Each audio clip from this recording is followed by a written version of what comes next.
I want to talk to you about something that deeply bothers me. I've been in the home improvement business since 1986 and have witnessed a lot of deception. And when I decided to start American Metal Roofs, I vowed that we wouldn't have any of that deception. To make sure of that, I laid out our core values. Core values of being God first, family second, and business third. The deception that I was witnessing was coming out of the asphalt industry. And it was when they were producing a shingle that was labeled a 25-year, 30-year, 40-year, and then even lifetime. And what we were witnessing was those shingles were actually lasting 12 to 14 years. Then it even got worse. They changed all the 25, 30, 40-year shingles all to lifetime, all overnight. Nothing changed in the shingle. And now those shingles are lasting 8 to 10 years. So we have been on a path to educate you and inform you and help you understand what a quality metal roof is.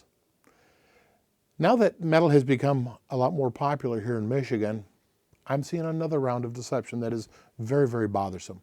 People are actually putting barn metal on their houses. You see, a metal roof needs to expand and contract. And a quality metal roof will be attached with a clip. And a clip will be fixed to the roof. And as that panel expands and contracts, nothing is binding, and the fastener stays solid.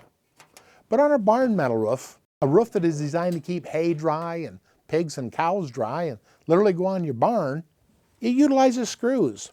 And these screws go down and puncture the roof. You literally put thousands of holes in the roof. And you rely upon a little rubber washer on the bottom here. And if it's seated perfectly and not in it crooked, then you get a seal. But the problem is this. After 8, 10 years and these seals start to fail and crack, you get a leak. If a screw goes in a little bit crooked, you get a leak. They all have to be perfect. But the biggest problem is this. Metal, with its expansion and contraction, will expand as much as 1/8 of an inch on 10 feet. So if you take a 20 or 30 foot run, you've got a minimum of 1/4 inch of expansion. And what happens is that fastener that's screwed down tight, as it expands back and forth with each heating and cooling cycle of the day, at least twice a day it moves back and forth, that metal does. And then you've got 700 times a year, 7,000 times in 10 years. I mean, think about it. That's how you get a screw out or get a nail out, is you wobble it back and forth and get it out. Once that pops up and no longer sealing, you're getting water inside the attic. Long before you see it coming through your drywall ceiling, you're growing mold in your attic. And now you have a real problem. And that's the deception that I see. People want to believe that a metal roof can be bought inexpensively, and it's not true.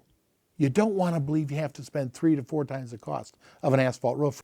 And it just infuriates me when it gets to be March and April and the roofs are starting to all thaw from the snow and the ice being on them for the winter, and we get the call.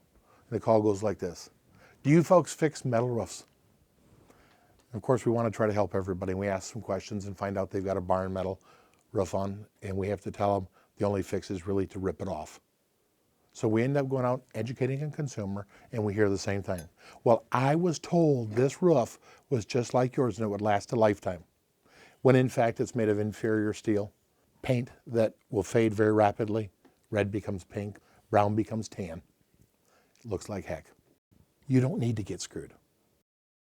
But I need to ask you this question.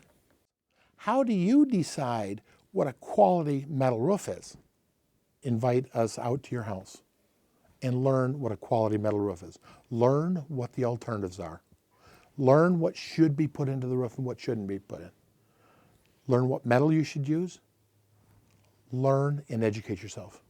And no matter what roof you put on when we're done, no matter what roof you choose, it'll be fine with us. But you owe it to yourself to get educated so you don't get screwed too. Thank you.